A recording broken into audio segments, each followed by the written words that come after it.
Durant fouled as he got double teamed. Well, Patrick Beverley, this is what he does best. He's one of the premier defensive players in the league, and he is an absolute irritant. He's the perfect example of those players where if he's on the other team, you hate him. But if he's on your team, he's beloved. Warriors up 10, the matchup of Patrick Beverley and Kevin Durant. His job is to frustrate, try to irritate, trash talk. Durant releases down the other end, blocked from behind, but a foul. And Beverley getting into Durant's face. Durant once again just smiling back. This is only game one. The previous play, good execution, and Durant turning the corner, getting into the thick of the Clippers defense, and an emphatic jam.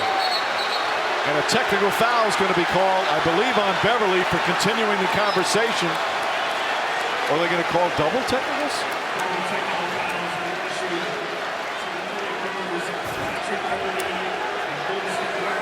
So a double technical on Durant and Beverley. Here's Beverley. This time Durant, and a foul call on Durant, who barks at him. Durant, they're both out. They've both been just thrown out of the game. Double technicals, which is automatic because it's a second check for both.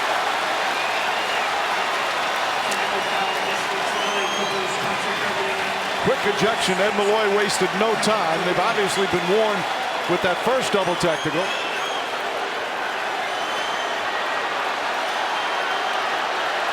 And it was starting to get out of hand between those two.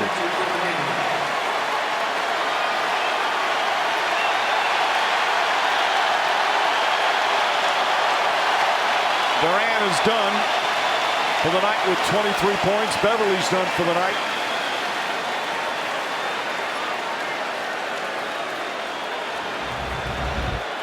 And this would have been just a tech on Durant by going towards Beverley. But once Beverley gets up and does his part, then that's both guys. And I would say this, going into game two, if I'm one of the referees, I'm setting the tone right away.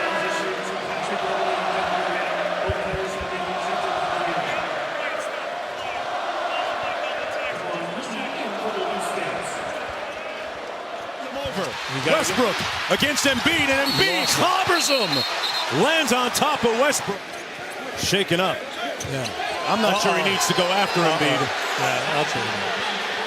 Now, Embiid foul late, was that just him landing on you? What was your objection to it? I don't think he just landed on me. He had a little extra to it.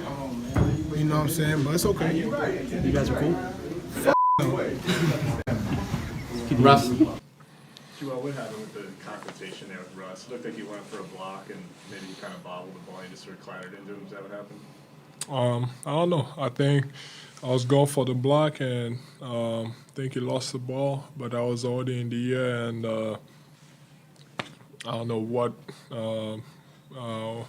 why he was mad. I have no idea, but he's always in his feelings, so I have no idea. There's nowhere to go, and they turned him over. Westbrook against Embiid, and Embiid clobbers him. Lands on top of Westbrook. What a collision underneath. And Westbrook shaken up. yeah. I'm not sure he needs to go after Embiid. Yeah, I'll tell you that. Now, Embiid can't understand why. That seemingly, from our vantage point, did not seem intentional. no, look, he was flying, okay? Now, that's like one of the best speed moves he's made in this game as he went from half court down.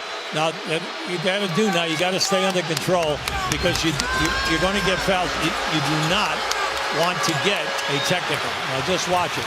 Now, by dipping under, Embiid had already made his move. He was going to try to block that shot if he would have taken it right to the rim. Yeah. So he's anticipating. Well, at 7 foot 260, he's running. Now, by dipping in, that caused the collision.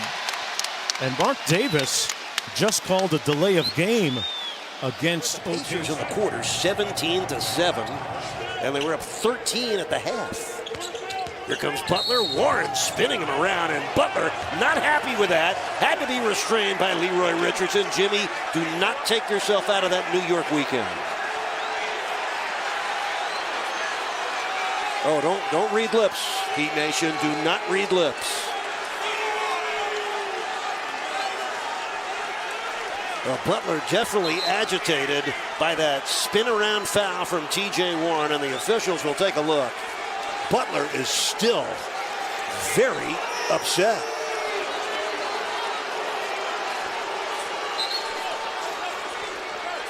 Need Jimmy to calm down here. He's just too important to the team to get tossed right now. They need him in this game. He's got to calm down. Got fired up because he really beat and had Warren totally beat. Warren grabbed him to spin him around. We're going to take several looks at this here. Watch Warren's hands. Grabbed him by the left arm and spun him around, held him. Now, Leroy Richardson, who is in his 25th season as an official, did a good job of diffusing what could have been an explosive situation. Leroy Richardson, 12 years in the United States Navy, an underwater sea surveillance specialist. That time on dry land, did a very good job of diffusing what could have been a huge problem for both Butler and T.J. Warren. Well said, partner. Well said. Look at Leroy. Look how quick he was in there. That's terrific officiating. It is. Get ahead of it before things magnify. And they're reviewing this right now, trying to figure out what they're going to do. But it's clear. It's clearly going to be a foul initially on Warren, and then from there we'll see what the call is. Both guys going chest to chest. Leroy probably asking the folks in Secaucus, how good did I look breaking that up? I would think that, typically what they'll try to do is even it out, and from a technical standpoint, really to diffuse guys from having the next one. If they don't tee these guys up, it could become a problem where it boils into a potential fight. If they give them double text, then they're worried about picking up the next tee and being thrown out of the game. John, your next job could be working for the league. That's exactly what it is. Double technical fouls. One for T.J. Warren, the other for Jimmy Butler. And out of that scrum, give John Crotty and Leroy Richardson A+. Thank you, partner. But look, I enjoy hanging here with you too much. John, we talk a lot about teams making the three. Miami can certainly do that, 11 of 23. How about defending the three? The Pacers have hit just 4 of their 16 triples, many of them under the duress of Miami's defense. And now Jimmy Butler calmed down, just had a pleasant exchange with Pacers head coach Nate McMillan. Well, not a shooting foul. It was the third team foul on Indiana in the quarter. So calm prevails, and the Heat go back to work ahead by 23. And Warren right back on Butler. Oh, Jimmy put a shoulder into the chest of Warren, and then Warren just got himself tossed out of the game for taunting. Well, neither player showing much in the way of poise right there. Oh, my. Well, what's going to happen? I don't know if you saw that on TV or not, but T.J. Warren, that is a no-no, my friend. And that's why Warren's going to be tossed right now. This is his second technical foul. This is why it's so important that they called those first technical fouls. They have no toleration at all. And T.J. Warren, who's the leading scorer for the Indiana. George the steal. Caruso the steal. And a reach-in foul call on Reggie Jackson. Oh, excuse me, on Beverly.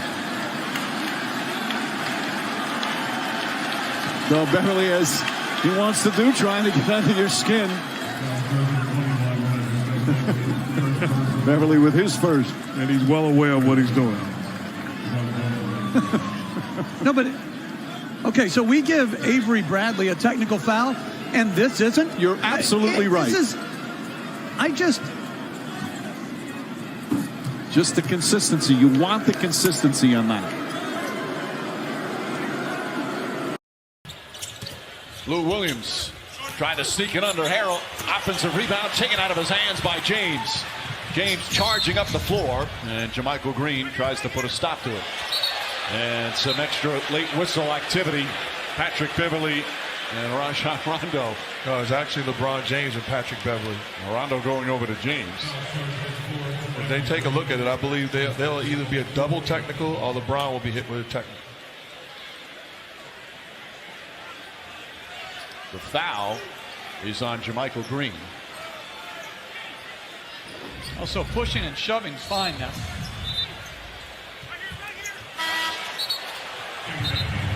You can't get a tech for staring down, and that's nothing. Meanwhile, for the Clippers, Mark, that's their 14th foul with 10:25 remaining. And the Oklahoma City Thunder will have their 8th consecutive win. Philadelphia has their modest 2-game win streak stopped here at Chesapeake Energy Arena. Simmons and Embiid, the future, but the future, well, not quite ready tonight for Russell Westbrook, Paul George, and Carmelo Anthony. Westbrook with 37 points, 9 rebounds, and 14 assists. This one's over.